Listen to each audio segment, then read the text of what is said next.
Assalamualaikum warahmatullahi wabarakatuh. Waalaikumsalam warahmatullahi wabarakatuh. Terima kasih atas waktunya, eh, Pak Rian, sudah memberi kesempatan kepada saya untuk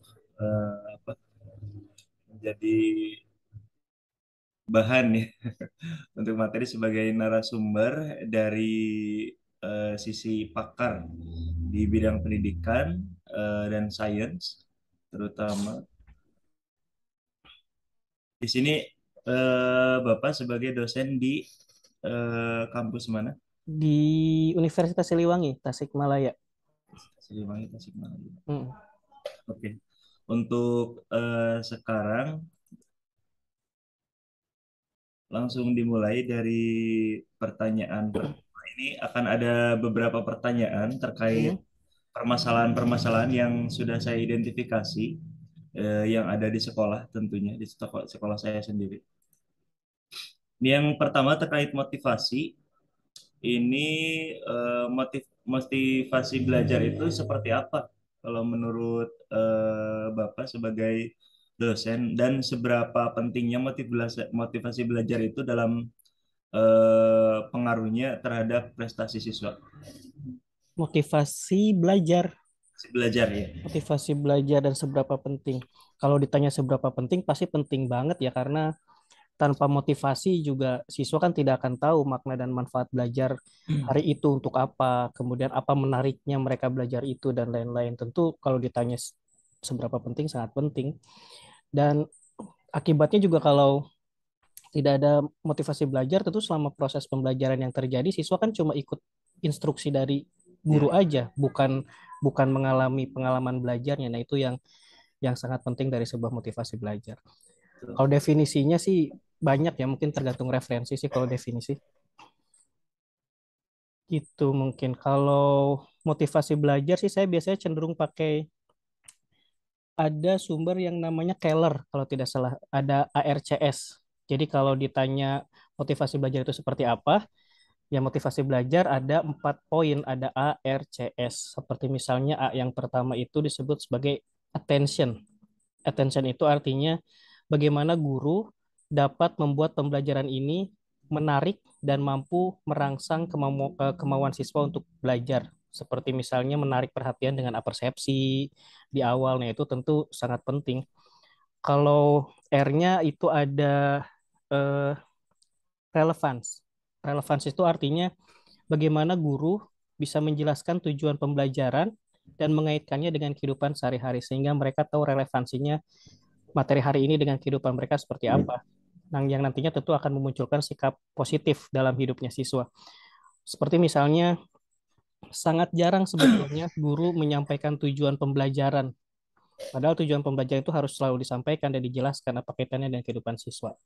Nah, itu 2 poin. Kemudian poin yang ketiga ada C. C itu adalah confidence. Confidence itu tentu bagaimana guru bisa membantu peserta didik sehingga mereka bisa percaya diri dalam mencapai keberhasilan proses belajarnya. Karena tentu mereka tidak bisa belajar sendiri, maka tentu harus muncul motivasi yang diberikan oleh guru seperti misalnya monitoring, pemberian feedback, dan seterusnya. Nah, tentu yang terakhir ada yang namanya S, yaitu satisfaction. Satisfaction ini artinya tentu harus diperkuat hasil belajar siswanya dengan memberikan sebuah penghargaan agar mereka puas belajar hari itu, seperti adanya reward, adanya punishment, itu juga nggak dipermasalahkan. Hanya punishmentnya mungkin harus berbau punishment positif ya, bukan punishment yang memberikan hukuman. Non-fisik Itu ya. sih, betul, punishment yang positif. Jadi reward itu bukan reward positif, punishmentnya negatif, enggak sih. Tapi rewardnya positif, punishment juga positif. Nah, kalau ada ARCS ini muncul lengkap, menurut saya sih pasti jadi motivasi belajar siswa gitu. Pasti akan termotivasi untuk belajar Oke. gitu. Itu terkait motivasi belajar yang masih secara umum palingnya. Mm-mm. Dan ada teorinya juga ARCS tadi dari Keller ya. Dari Keller, double L. Oke, untuk yang berikutnya ini, aduh, maaf di pinggir jalan dia agak berisik. dari sudut pandang Bapak sebagai dosen ini, bagaimana melihat kondisi motivasi belajar siswa atau mungkin kalau di lingkungan kampus mungkin di mahasiswa saat ini gitu, kondisi motivasi belajarnya. Apakah terjadi eh, penurunan ataukah tidak ada perubahan sama sekali? Apalagi kita kan sehabis melewati masa pandemi. Mungkin Hmm, perkuliahan juga sudah tatap muka ya. iya, sekarang Iya. sudah tatap muka ya, transisi ya dari pembelajaran jarak jauh menuju tatap muka. Bagaimana melihat kondisi motivasi? Eh, Kondisinya bagaimana gitu sekarang? Apakah biasa sebetulnya saja gitu? sebetulnya motivasi belajar itu tidak bisa teramati ya, tidak bisa terlihat karena Oke. motivasi itu tidak bisa dilihat dalam bentuk ekspresi siswanya atau dari rajinnya mereka mengerjakan tugas atau Oke. mereka semakin disiplin atau tambah tidak disiplin atau nilainya semakin baik atau tidak semakin baik itu nggak bisa diukur dari situ sih motivasi karena motivasi nggak bisa diukur dengan cara penglihatan. Jadi kita tidak bisa melihat apakah kondisinya naik atau turun, kecuali kita pakai instrumen khusus. Oke. Jadi ada instrumen khusus untuk mengukur motivasi, seperti di awal saya menganjurkan untuk menggunakan Keller. ARCS itu ada angketnya. Nah, angketnya tentu kalau kita mau, apakah motivasinya mengalami penurunan atau enggak. Berarti kalau ingin melihat penurunan atau tidak, berarti harus diberikan angket itu di awal, kemudian di akhir, lalu dilihat skornya apakah meningkat atau tidak. Nah, itu baru motivasinya bisa diukur. Oke. Bentuknya angket sih, kita nggak bisa mengamati secara observasi ya, karena terkadang siswa yang diam juga sebetulnya dia merasa tertarik dengan pembelajaran kita. Atau siswa yang rajin mengumpulkan tugas juga belum tentu dia termotivasi. Bisa aja tugas yang dikumpulkan kan hasil mencontek dan seterusnya. Jadi nggak bisa teramati. Jadi tetap harus diukur. Ada instrumen khusus sih untuk itu. Oke. Yang nantinya bisa di follow up dengan wawancara langsung misalnya setelah mengerjakan angketnya. Gitu sih. Baik, baik. Ini kalau misalkan sudah dilakukan apa eh, pengujian menggunakan Hmm. angket terhadap siswa atau mahasiswa mungkin kalau di lingkungan kampus dan kemungkinan ternyata terjadi penurunan motivasi belajar itu Hmm. penyebabnya kira-kira apa saja yang paling memungkinkan yang mempengaruhi terhadap penurunan tadi. Apa penyebabnya? Iya, penyebabnya. Penyebabnya bisa macam-macam. Bisa karena media pembelajaran yang digunakan tidak mampu memancing ARCS. Karena motivasi itu kan bisa ada dua sumbernya ya. Dia termotivasi karena media pembelajaran yang digunakan guru, atau dia bisa termotivasi dengan teknik gurunya dalam memberikan metode pembelajaran atau model pembelajaran. Jadi ada dua sudut pandang yang bisa mengarahkan motivasi.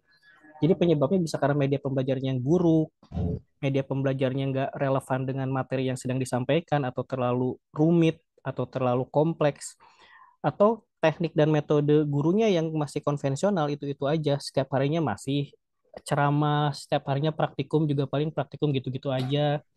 Itu tentu bisa mengalami atau menyebabkan penurunan motivasi, tentu. Oke. Jadi dari media pembelajaran Betul. dan teknik gurunya terkait metode dan model pembelajaran apakah relevan atau tidak dengan materi yang sedang diajarkan gitu ya. Nah, betul. Kemudian ini kita beralih ke hmm, ini ada satu temuan di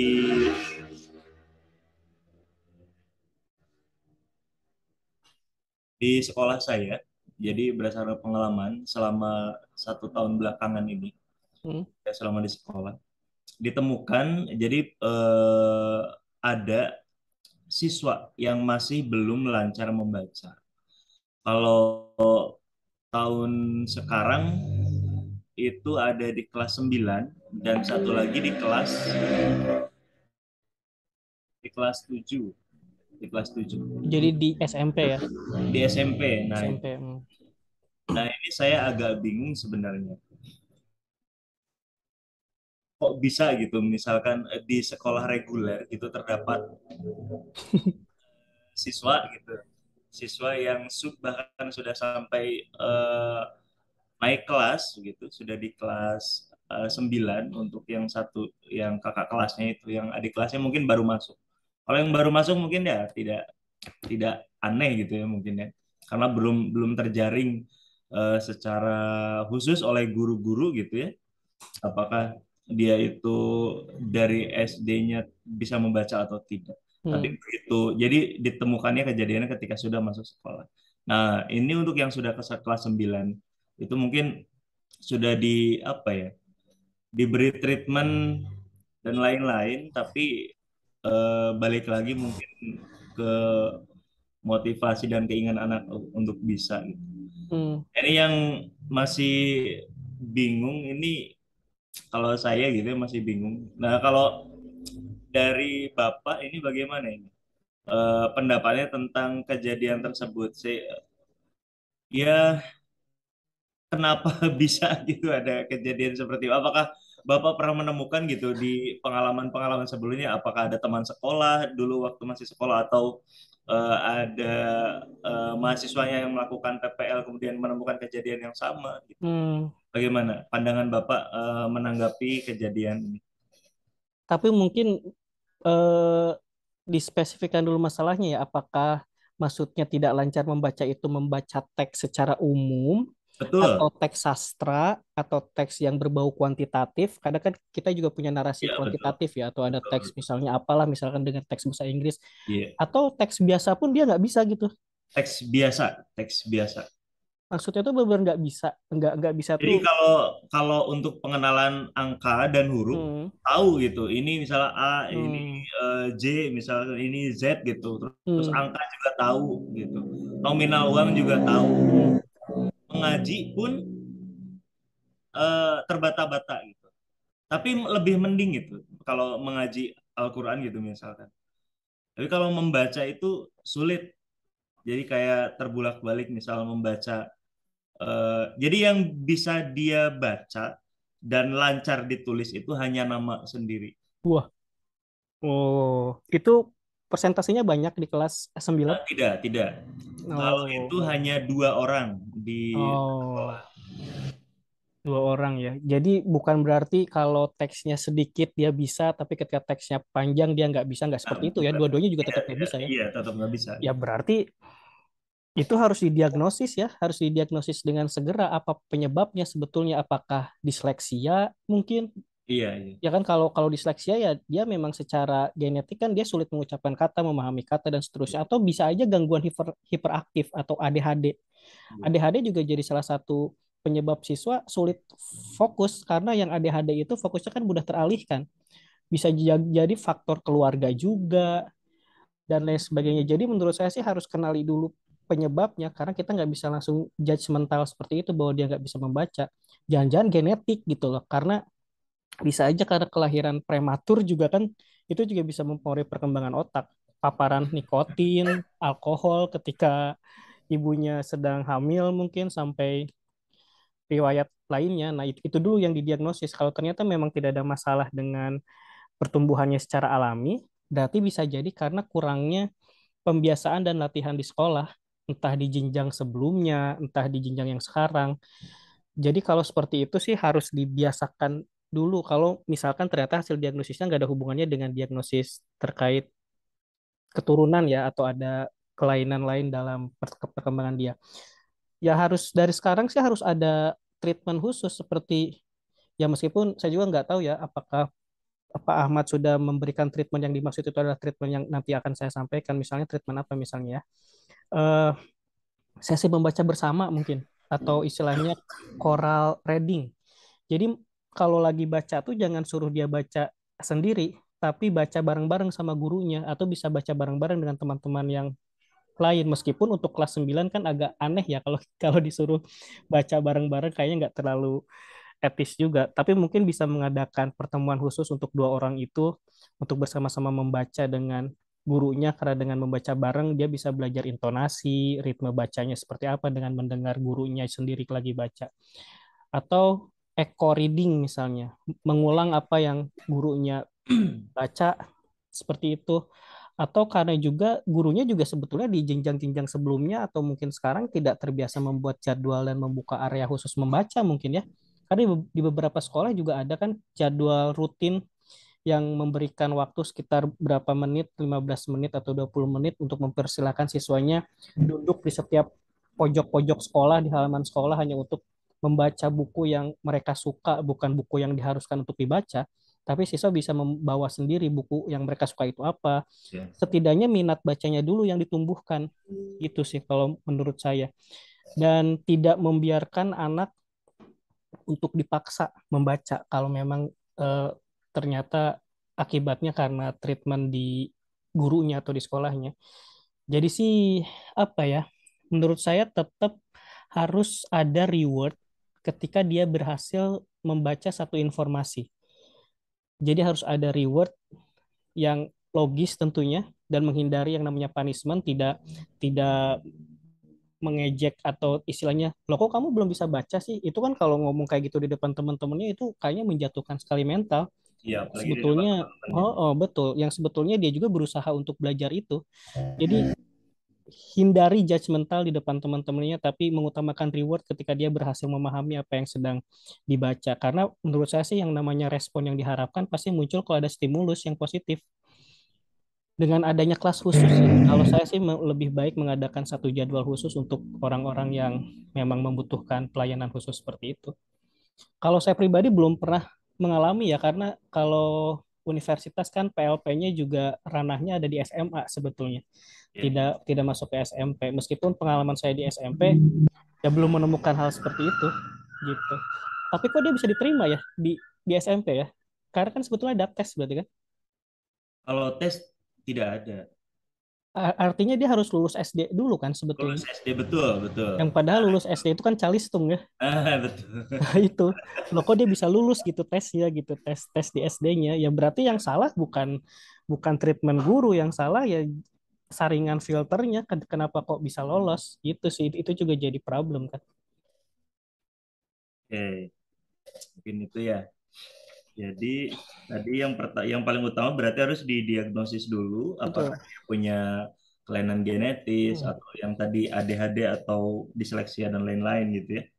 Terus dalam penanganannya juga diutamakan ada reward gitu dan berbagai treatment yang menumbuhkan minat gitu. Betul. Oke, selanjutnya hmm, nomor 5 sudah terjawab sekalian barusan ya. Ada penyebabnya. Jadi kita skip langsung ke nomor 6 mungkin ya. Ke nomor 6 pertanyaan selanjutnya ini eh, terkait hubungan orang tua dan dengan guru. Jadi ini saya kurang begitu apa ya? Kurang begitu yakin apakah relate atau tidak ini dengan eh, lingkungan di kampus di tempat Bapak mengajar ini. Hmm. Jadi hubungan orang tua dengan guru ini bagaimana orang tua siswa ya, orang tua siswa dengan guru kondisinya gitu. Terutama ini kaitannya dengan komunikasi di antara mereka gitu. Ini untuk sudut pandang yang terjadi di universitas atau masih di SMP? Kalau mungkin Bapak punya apa pengalaman di SMP yang berhubungan dengan ini boleh, atau kalaupun tidak ya yang ada di perguruan tinggi saja. Kalau perguruan tinggi tentu dosen nggak pernah berhubungan sama orang tua ya, karena Kali ya. yang diajar kan sudah bukan Iya. pedagogi tapi udah andragogi, Betul. orang-orang dewasa, jadi nggak mungkin kita berhubungan dengan orang tua. Tapi kalau SMP kayaknya sih saya pernah ya menemukan atau kebetulan menjalin mitra dengan salah satu sekolah di Kabupaten Tasik, di mana kebetulan saat itu guru-gurunya sedang sibuk karena sedang melakukan pertemuan khusus dengan para orang tua siswa. Yang saya tanya di situ memang ada pertemuan rutin, entah setelah pembagian rapot atau mungkin di beberapa tengah-tengah semester atau seterusnya. Dan itu ada perjanjian dari awal dengan pihak sekolah dan orang tua bahwa nanti akan ada jadwal secara rutin, pertemuan rutin yang di situ bisa membicarakan tentang hal-hal lain yang apa misalnya ya, kayak sharing rekapitulasi nilainya dan seterusnya. Terus kelebihan kekurangan siswanya atau potensi siswa yang harus dipertahankan apa, yang harus ditingkatkan apa, yang harus perhatikan apa dan seterusnya itu ada sih. Memang harus harus terjalin ya, karena kalau tidak terjalin khawatirnya ada sentimen. karena karena kita tahu sendiri sekarang tuh kayaknya kalau guru ngasih satu treatment yang sebetulnya itu adalah bagian dari pendidikan, tapi kalau orang tuanya salah tafsir kan dianggapnya jadi apa ya, jadi memberikan perlakuan yang tidak pas untuk anak saya, yang padahal itu adalah bagian dari pembelajaran seperti menegur atau mengeluarkan dari kelas untuk gak boleh masuk kelas dan seterusnya. Itu harus ada sih kalau menurut saya untuk komunikasi itu, karena sentimen-sentimen sekarang, berita-berita juga viral kan, ada orang tua yang salah paham dengan treatment guru, guru yang gak suka dikritik orang tua, dua-duanya juga bisa jadi sumber masalah kalau tidak dipertemukan. Yang satu mau nyalahin, yang satu nggak mau disalahin, sama aja. Jadi harus harus ada komunikasi sih. Cuma saya sendiri belum belum pernah terlibat dalam program pertemuan seperti itu, hanya pernah mendengar sharing dari sekolah yang pernah saya datangi waktu itu saat observasi. Oke, terima kasih. Ini untuk yang poin tentang hubungan orang tua dengan guru ya. Dan bentuk komunikasinya juga sudah terbahas barusan, yaitu ada pertemuan rutin, baik itu di tengah semester ataupun pembagian rapat dan lain-lain. Kemudian yang dibahas itu terkait prestasi sampai dengan problem mungkin ya tadi. Ya, rekapitulasi nilai sih yang paling penting biasanya kalau guru ngomongin problem kan, kalau nggak ada bukti rekap nilainya, orang tua juga nggak tahu apa yang kurang, komponen apa yang belum dipenuhi dan seterusnya. Terus tadi mungkin penyebabnya, kalau kalau misalkan tidak terjadi hubungan yang baik antara guru dengan orang tua, tadi ada kekhawatiran ada sentimen yang negatif di antara keduanya, entah saling menyalahkan atau saling tidak mau disalahkan gitu ya Pak ya. Biasanya gitu, betul. Oke, kita lanjutkan ke pertanyaan selanjutnya. Ini berhubungan dengan nah ini tentang model pembelajaran. Di sini mungkin dari eh, hasil bertanya kepada rekan-rekan dan juga pengalaman pribadi ini, eh, ada didapati kesulitan untuk menerapkan model pembelajaran yang bervariatif gitu. Nah, ini kemungkinan-kemungkinan apa nih yang membuat guru itu kesulitan untuk menerapkan model-model pembelajaran yang bervariatif. Tentu yang paling utama mungkin kemauan ya Pak ya. Motivasi guru malah ya, bukan Iya motivasi Pak, siswa lagi sekarang. motivasi guru. Nah, selain itu mungkin apa lagi? Terima kasih. Silakan. Kalau soal ini kebetulan saya pernah melakukan survei ya ke beberapa sekolah, meskipun tidak bisa dianggap sampel yang representatif karena hanya beberapa sekolah. Tapi guru itu cenderung apa ya? Yang ada dua alasan sih sebetulnya. Yang pertama, sudah berada di zona nyaman Oke. karena sudah terbiasa mengajar dengan teknik seperti itu dan dirasa nilainya sudah bagus, dan setiap tahunnya tetap nilainya bagus, jadi teknik pengajarnya akan terus diulang-ulang. Jadi karena sudah merasa di zona nyaman, dan ketika dipertemukan dengan model pembelajaran yang harus dia pelajari dulu, ya itu jadi ribet. Jadi dia harus belajar lagi dan seterusnya. Nah, itu yang pertama, terutama bagi guru-guru yang sifatnya sudah terlalu konvensional ya, sudah terlalu inilah jadul, itu agak sulit untuk dipaksa untuk mempelajari hal yang baru. Yang kedua, bagi guru-guru yang sedang mempelajari model-model pembelajaran, biasanya mereka merasa kesulitan karena tidak paham karakteristik modelnya itu sendiri. Jadi yang dipelajari adalah teori secara umum. Aduh, mohon maaf. Tidak mempelajari karakteristik khasnya. Karena kalau tidak paham kekhasan modelnya juga kita tidak bisa menerapkan model itu dengan sesuai. Nah, itu yang kedua. Yang ketiga, bahkan bukan modelnya yang tidak dipahami, tapi kekhasan materinya. Nah, itu. Gitu. Kadang kan materi juga, setiap materi, setiap pertemuan, setiap topik dia punya karakteristik materinya. Karena model dan materi kan harus dicocok-cocokkan. Tidak bisa, ah saya udah biasa ngajar pakai ini makanya selalu pakai ini dan seterusnya. Dan yang terakhir, kenapa guru sulit menerapkan model pembelajaran? Karena sudah terbiasa langganan LKPD.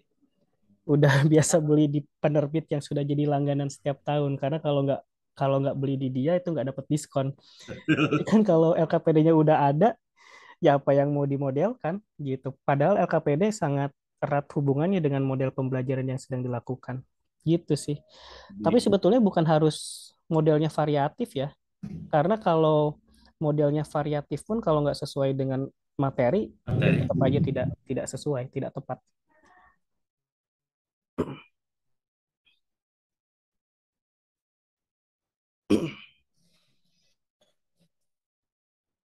Oke, untuk yang ini saya rangkum sebentar untuk sebabnya tadi karena beberapa guru masih berada di zona nyaman, ya Pak. Di zona nyaman sehingga sulit untuk mempelajari hal-hal baru. Dan untuk yang sedang belajar gitu, ini bukan bukan tidak mempelajari modelnya, tapi tidak mempelajari kekhasan antara model dengan materinya sehingga tidak ada kesesuaian apa tidak tidak tahu kesesuaian antara model dengan materi mungkin begitu ya. Kalau kalau tidak mempelajari nggak Iya, mungkin ya, nggak pasti mungkin kalau tidak guru akan mempelajari. guru akan berusaha mempelajari betul. Cuma tidak Tidak, tidak tepat menarik benang merah tentang karakteristik model itu. ya kekhasan Gitu, tadi ya. kekhasan tadi. Hubungannya nanti nyangkut ke kesesuaian dengan materi. Materi dan LKPD. Iya, dia juga. Nah, ini terkait dengan materi, bagaimana ini mengetahui sebuah model pembelajaran itu sesuai dengan materi tertentu.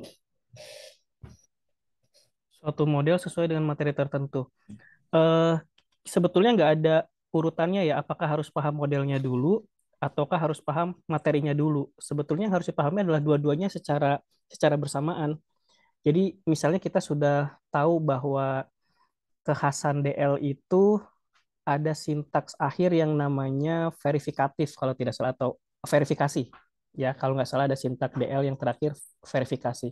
Berarti artinya karakteristik materi yang tepat untuk discovery learning, sifat materinya harus verifikatif. Yang artinya verifikatif itu adalah sudah pasti kebenarannya mutlak di berbagai literatur atau referensi apapun, pasti konsep yang dibicarakan yang benar itu seperti itu. Kita tidak bisa mengeksplor suatu hal yang baru gitu, seperti misalkan bentuk apa ya, karena kita dari biologi mungkin ya, kalau T virus pasti bentuknya itu aja, Iya, nggak mungkin ada T virus dengan bentuk yang lain. Nah, itu namanya materi bersifat verifikatif. Berarti dia pasti cocoknya disampaikan dengan DL. Gitu. Kalau inquiry berarti karena adanya sintaks yang merumuskan masalah dan hipotesis, berarti artinya perlu ada pembuktian empiris dengan menggunakan metode ilmiah. Berarti harus dengan praktikum. Itu ketika si konsepnya ditemukan dengan praktikum yang melewati serangkaian metode ilmiah, ada rumusan masalahnya, ada hipotesisnya, berarti dia masuk ke dalam inquiry, bisa diinquirykan gitu. Meskipun nggak semua praktikum harus inquiry ya, harus karena kalau ini. kalau praktikum cuma sekedar melihat jaringan tumbuhan, ya kalau melihat jaringan tumbuhan ya bentuk jaringan tumbuhan pasti itu aja. Berarti dia DL meskipun EL berarti praktikum. kalau Betul. Kecuali kalau kita ingin mencoba melihat ketika tumbuhannya ditumbuhkan dalam suatu variabel terikat sorry, kalau tumbuhannya ditumbuhkan dalam variabel bebas tertentu, dia akan jadi apa? Nah, itu kan harus diketahui dengan rumusan masalah dan hipotesis. Dengan praktikum ada pembuktian empiris, nah itu berarti ke inquiry. Kalau PBL sifatnya harus instructor atau ada sintak khususnya yaitu mengevaluasi proses gagasan ilmiah. Instructor itu artinya masalahnya nggak bisa dengan mudahnya langsung diketahui. Karena kalau siswa dengan baca masalah berupa wacana dia langsung tahu bahwa masalahnya tentang buang sampah sembarangan, terus solusinya apa? Berarti itu bukan bukan ke PBL, tapi PBL itu masalahnya kompleks, harus dicari dulu ini masalah yang sebenarnya tentang apa. Dan kemudian yang dinilai sebetulnya bukan solusinya, tapi proses untuk mencari solusi itu. Jadi semua gagasan ilmiah dalam materi itu, eh, maksudnya sebuah solusi untuk menemukan masalah itu pada materi hmm. itu semuanya bisa dianggap benar selama setiap solusinya disertai dengan bukti-bukti referensi yang mendukung. Gitu. Jadi materi-materi seperti misalkan pencemaran lingkungan.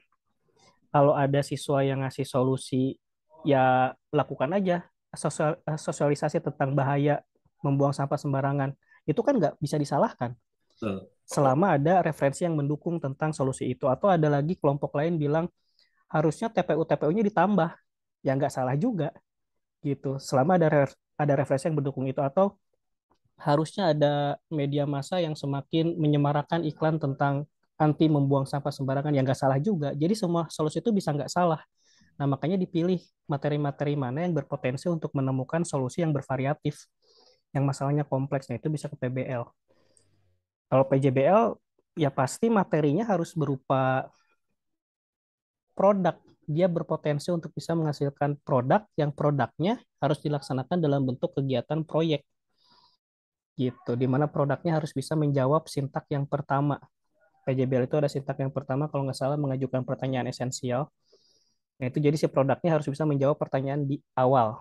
Misalnya, bagaimana cara membuat tempe yang bergizi tinggi dengan harga yang cukup apa ya, dengan profit yang masih bisa menguntungkan.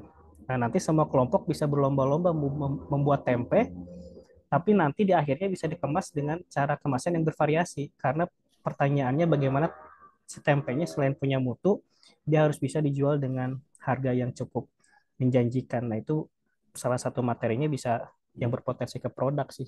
Biologi banyak ya, di IPA banyak. Gitu aja. Jadi yang penting kita pahami dulu modelnya karakteristiknya apa, terus materinya, outputnya seperti apa yang bisa dihasilkan, nanti tinggal disinkronkan, tinggal dicocokkan. Gitu. Yang paling gampang sih seperti itu.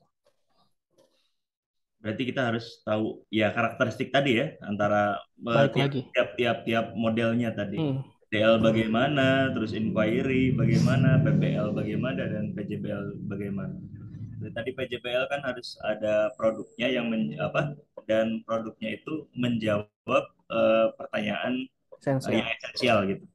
Kemudian kalau yang PBL itu problemnya atau masalahnya itu harus yang ill structure gitu, yang bukan berarti tidak ada jawabannya, tapi mungkin saja jawabannya itu kompleks gitu, Betul. Open ended. open Bisa ended. bervariasi.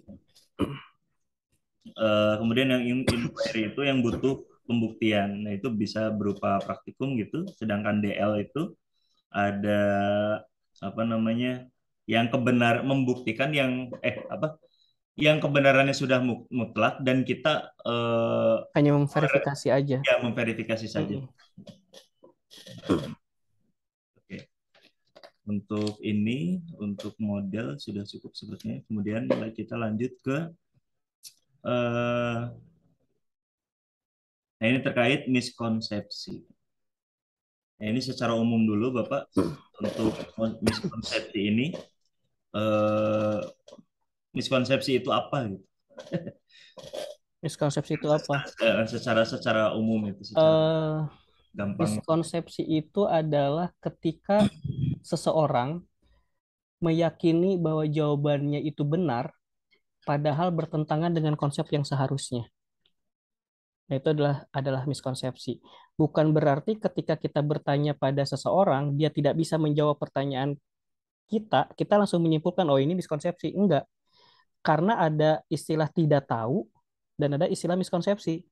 Kalau Mm. orang yang tidak tahu, berarti dia memang nggak bisa menjawab, benar-benar nggak tahu Oke. si konsepnya seperti apa. Cuma dia berusaha untuk bisa menjawab. Makanya jawabannya salah. Nah, itu namanya tidak tahu. Tapi orang yang miskonsepsi ketika ditanya konsep, dia akan menjawab dan dia yakin dengan jawabannya itu adalah benar.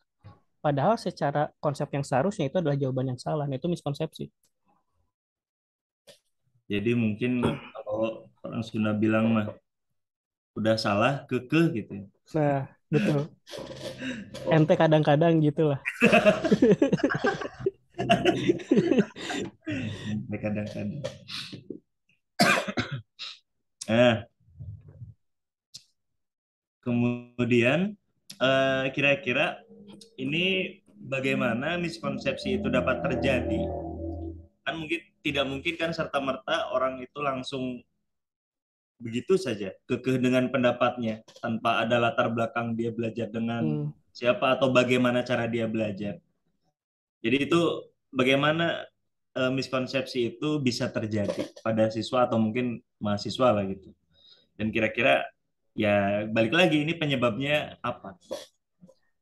Kalau ditanya penyebab pastinya apa, sampai sekarang saya masih melakukan penelitian miskonsepsi.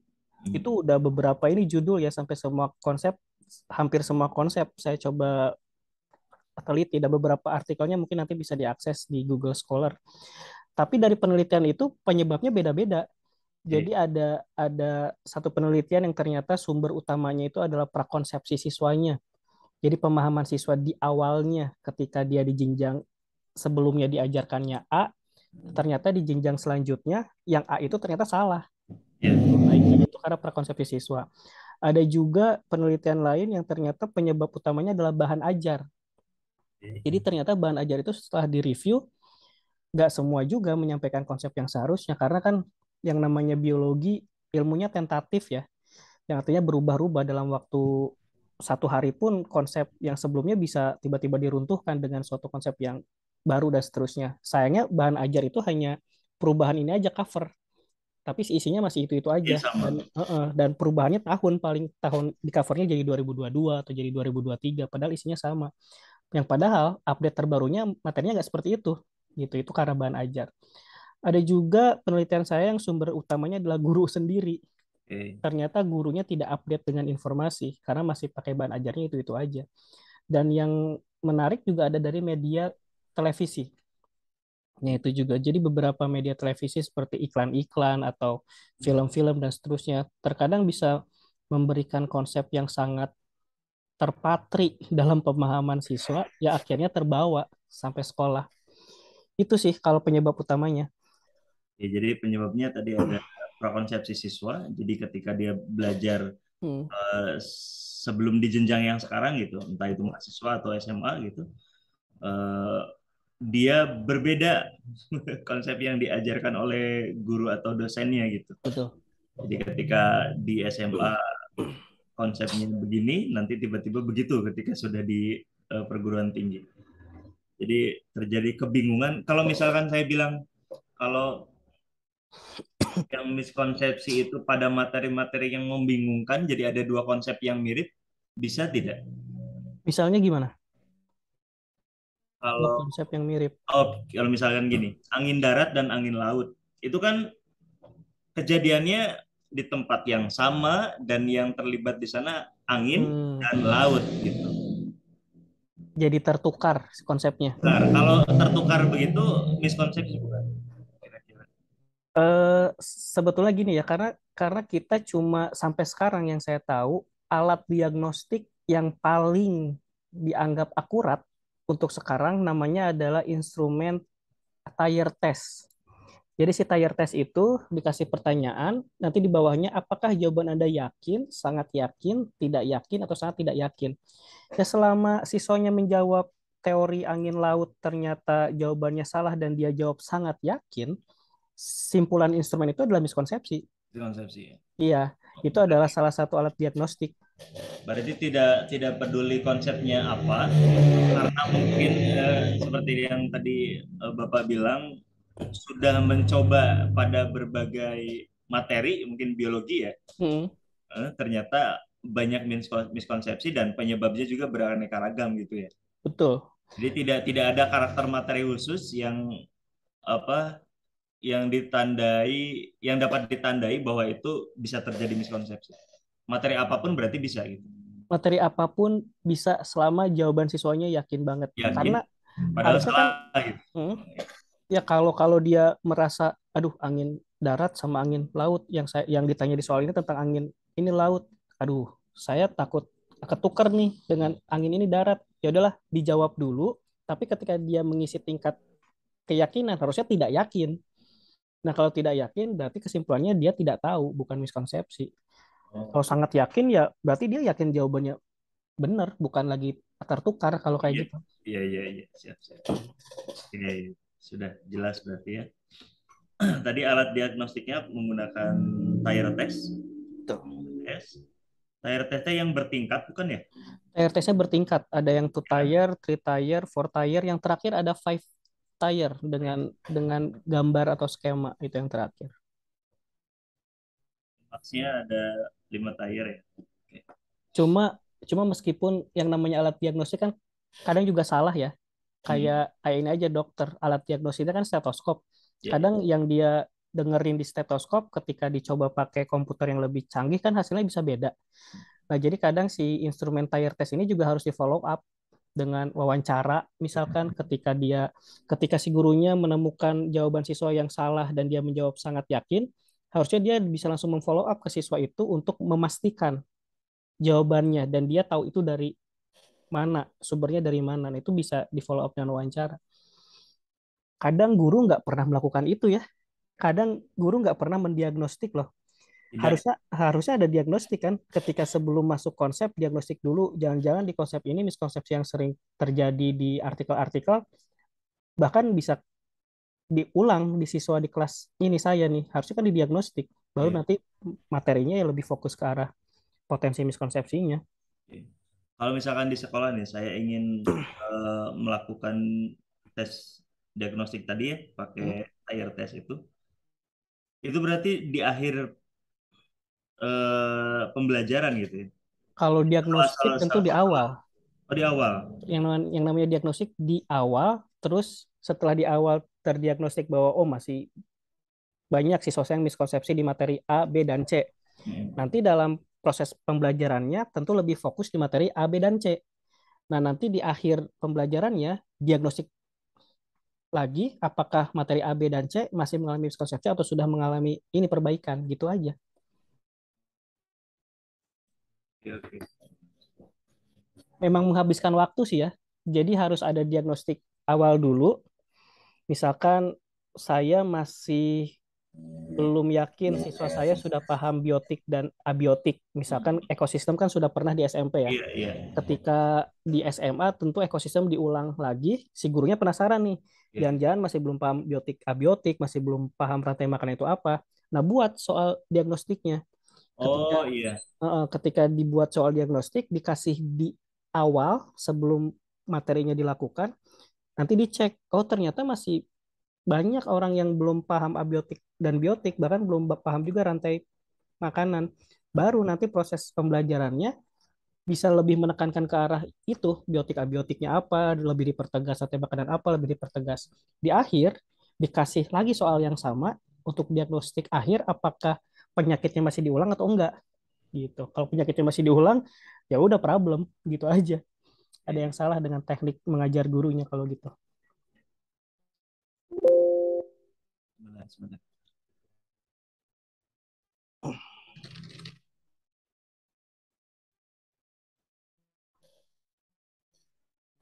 Saya konfirmasi lagi.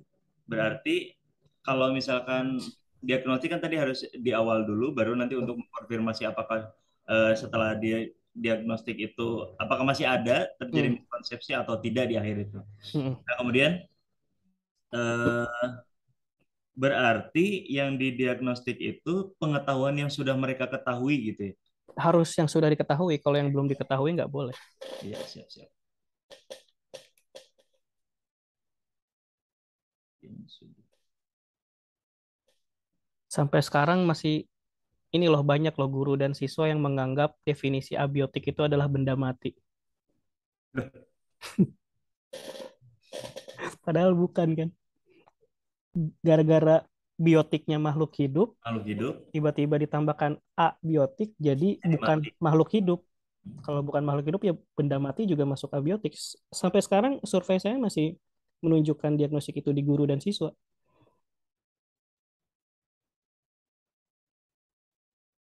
Oke, untuk miskonsepsi ya. Miskonsepsi. Kayaknya saya masih miskonsepsi deh itu abiotik. Kalau ayam abiotik atau biotik? Biotik. Biotik. Kalau ayam mati, Ya biotik dong. tapi kan dia mati. Ya kan, ya kan dulunya juga makhluk hidup. Oke, Ketika mati ya jadi tetap makhluk hidup, tapi makhluk hidup yang mati gitu, bukan. Ya, oke, jadi dia masuk biotik karena alasannya dia dulunya pernah hidup. iya, Oke, sekarang kalau tumbuhan, biotik, abiotik, biotik. biotik. Sekarang kalau meja dan kursi, biotik atau abiotik? Dia dari tumbuhan loh, Iya bener ya, biotik atau abiotik? abiotik sih, Abiotik, tapi abiotik. bukan abiotik. Biotik Ada. bukan, abiotik bukan. Karena definisi abiotik itu bukan makhluk hidup. Abiotik itu adalah komponen ekosistem yang berpengaruh secara langsung pada biotik. Makanya setiap buku hampir bilang contoh abiotik itu adalah udara, Iya, suhu, tanah, air, sinar matahari, kelembaban, pH, selesai. Nggak iya, pernah ada meja, kursi, iya. kacamata, nggak pernah Batu ada. bisa, Batu nggak pernah ada. Eh, batu tapi bisa, batu bisa. batu bisa, ya. Batu bisa karena batu kan punya kelembaban sendiri yang nantinya tumbuh misalkan lumut, Kadang dari pori-porinya juga bisa tempat tidur rumput gitu. tempat hidup. Nah itu masalah definisi aja kan masih ketuker, Oke, oke. Berarti kata kuncinya tadi ya, kalau abiotik itu yang ber apa? berpengaruh secara Berpengaruh, langsung pada berpengaruh langsung biotik. terhadap yang biotiknya. Berarti kalau tadi ayam mati Ayam mati bisa jadi abiotik kalau dalam ayam mati itu bisa menghasilkan ekosistem mini. baru. Heeh. Mm-mm. Ekosistem mininya ada bakteri apa, nanti ada rantai makanannya di situ, ada dimakan cacing, dimakan apa dan seterusnya jadi rantai makanan, dia bisa berubah jadi abiotik. Oke, oke. Jadi dapat ilmu baru. Oke, terima kasih. Oke, lanjut ini terakhir tentang pembahasan tentang HOTS, soal HOTS, soal HOTS. High order thinking maksudnya ya. Ya,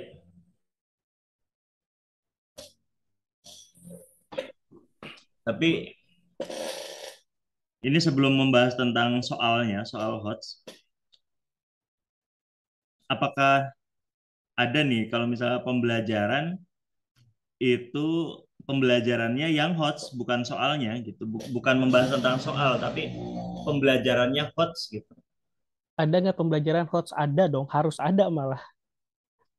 Logikanya gini, kalau HOTS-nya adalah soal, berarti Soal, kan HOTS-nya itu adalah tes akhir ya. iya.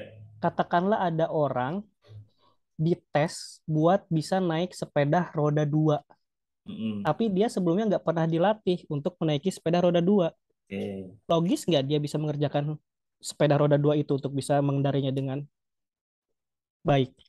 nggak logis. Nggak mungkin, makanya harus dilatih dulu. Berarti kan si pelatihannya adalah naik sepeda roda dua itu. Sama aja kalau kita ngasih soal HOTS, berarti sebelumnya dalam proses pembelajarnya harus diajarkan tentang HOTS. Karena nggak fair si pembelajarannya tidak HOTS, tiba-tiba di akhir diukur HOTS. Ya gimana mau bisa?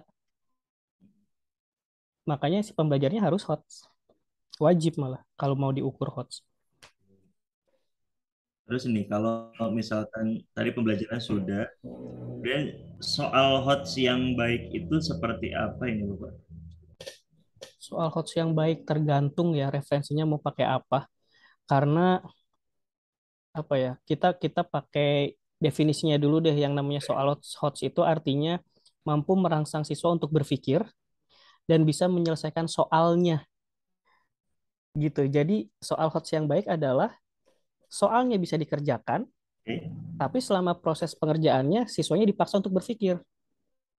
Jadi bukan berarti soal HOTS itu harus soal yang tingkat kesukarannya sukar, enggak. Dan juga bukan tingkat kesukarannya misalkan rendah atau sedang, nggak ada kaitannya HOTS dengan tingkat kesukaran.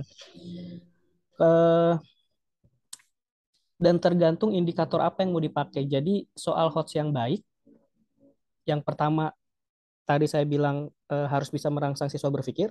Hmm. Yang kedua, soalnya harus benar-benar bisa dikerjakan sebetulnya. Dan yang ketiga, harus sesuai indikator yang lagi dipakai.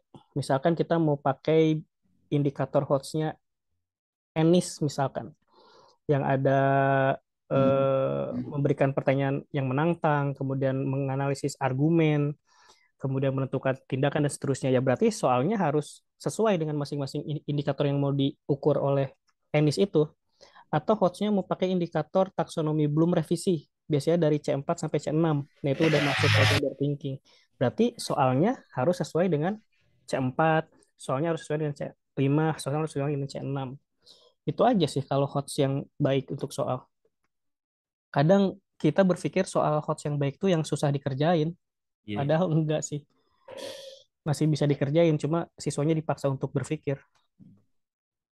Tadi itu ada dua ya, paket Bloom atau satu lagi teh Biasanya ada dua, ada Enis, Ennis. ada belum revisi. Isi. Tapi ada juga yang dari Marzano biasanya.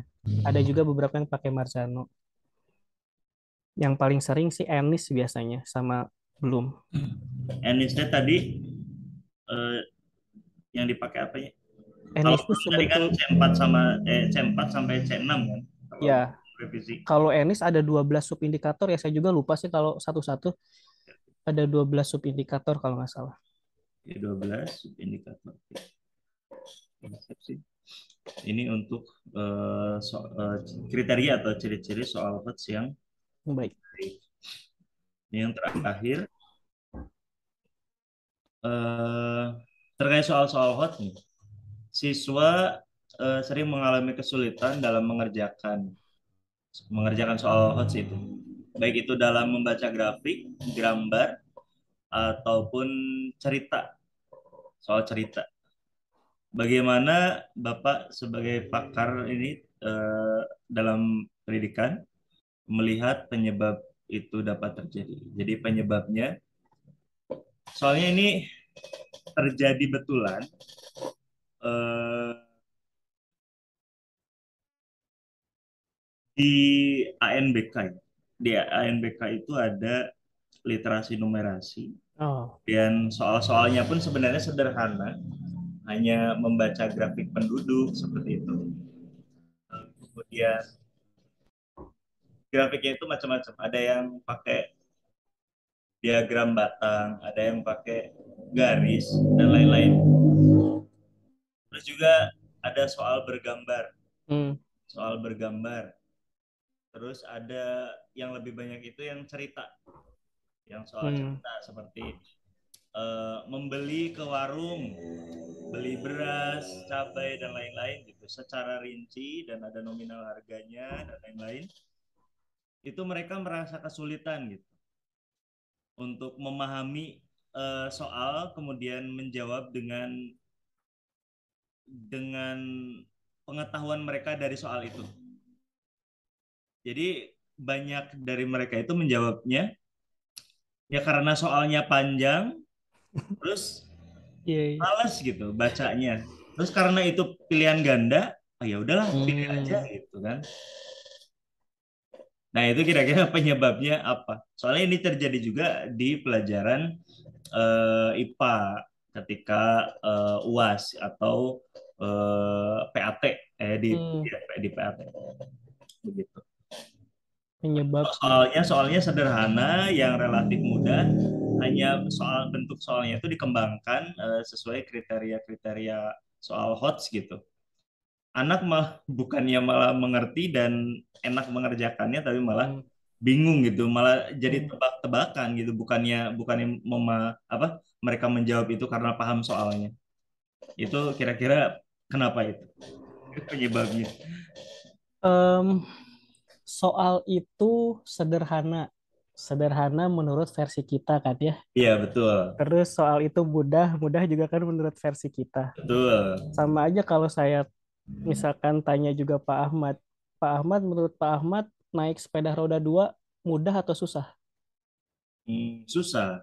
Susah. Gampang, gampang. Soal Oh, sebenarnya oke. ada dua mah. Naik roda dua mah pasti gampang. Naik motor Gampang, juga kan gampang ya. gampang, iya. Naik motor juga gampang. Tapi masih ada anak yang belum bisa naik sepeda roda dua. Siapa yang salah? Mungkin karena belum pernah nyoba atau diajari. Belum pernah nyoba dan belum pernah diajari. Kasusnya sama kayak di sekolah. Bisa jadi dalam proses pembelajarannya siswa tidak selalu diberi kesempatan untuk mencoba mengerjakan soal itu. Iya. Atau bisa jadi setiap proses pembelajarannya guru juga tidak mengajarkan selalu tentang proses penyelesaian soal itu. Karena kan yang namanya guru itu harus harus punya teknik yang namanya scaffolding. Scaffolding itu artinya memberikan bantuan secara bertahap yang nantinya bantuan ini lama-lama dihilangkan. Seperti misalkan kalau orang tua ngajarin anaknya naik sepeda roda dua, itu kan nggak tiba-tiba langsung dikasih sepeda Iya, roda dua kan. Dikasihnya sepeda roda empat dulu, nanti iya. sepeda roda empat udah lancar, rodanya di ini lepas satu, jadi sepeda roda tiga. Sepeda roda itu udah lancar, dilepas lagi satu, jadi sepeda roda dua. Dan itu pun akan sering nabrak, jatuh dan seterusnya. Akhirnya itu ya lancar, tapi tetap orang tuanya mencoba membantu dulu yang lama kelamaan nanti si pegangnya dilepas, biarkan si anaknya sendiri yang meluncur. Di sekolah juga sama sebetulnya harusnya ada scaffolding. Jadi guru ngasih soal itu, kemudian diberitahukan solusi mengerjakannya seperti apa, si caranya seperti apa, nanti berikan lagi soal yang berbeda tapi cara mengerjakannya sama. Kemudian berikan soal yang berbeda, tapi cara pengerjaannya sedikit berbeda, tapi masih prinsipnya sama dengan soal sebelumnya. Selanjutnya, kasih soal yang benar-benar sangat berbeda dengan cara mengerjakan yang jauh lebih berbeda. Itu aja terus. Karena kita nggak bisa langsung mengatakan siswanya nggak paham, tapi versi kitanya mudah. Karena menurut saya sih, mereka juga nggak dilatih atau pelatihannya kurang kurang kurang retensi, kurang kurang kurang diulang-ulang. Kalau menurut saya kayak gitu. Scaffolding yang terutama paling penting. Foldingnya ya. Oh, saya jadi paham ini kenapa guru matematika saya dulu memberikan contoh itu gampang. Hmm. Contohnya, contoh dikerjakan oleh beliau, Nah, matematika fisika lah gitu mungkin ya. Matematika fisika ketika SMA. Kemudian berikutnya diberi soal lagi, kita mengerjakan sendiri, terus nanti di apa? Diverifikasi sama beliau betul atau tidak mengerjakannya. betul. Kemudian di akhir itu Hmm, mengerjakan soal yang betul-betul berbeda dengan yang dicontohkan. betul. Itu termasuk scaffolding kalau seperti itu. Scaffolding, iya, yang kayak gitu scaffolding. Scaffolding, betul. Ya, paham, paham. Oke. Terima kasih Bapak. Ini pertanyaannya sudah habis. Udah. Oh, alhamdulillah. Mohon maaf ini malam-malam mengganggu Oh, waktu. enggak. Lebih menarik nih malam-malam biasanya ngopi sendirian. Sekarang ngopinya sambil diskusi kan seru tuh. Nah, ini sudah pertanyaannya dari awal tadi Hmm. motivasi sampai kita berakhir di tentang soal quotes. Ini saya pikir juga saya ini dapat awan baru banyak dari sini. Terima kasih Bapak untuk kesempatannya. Eh, Sama-sama. Selamat melanjutkan aktivitas ngopinya. Sampai jumpa lagi. Ya, sampai jumpa. Terima kasih Pak. Assalamualaikum warahmatullahi wabarakatuh. Sama-sama. Waalaikumsalam. Semoga lancar dan sukses dan sehat selalu ya untuk Pak Ahmad ya. Amin. Angga.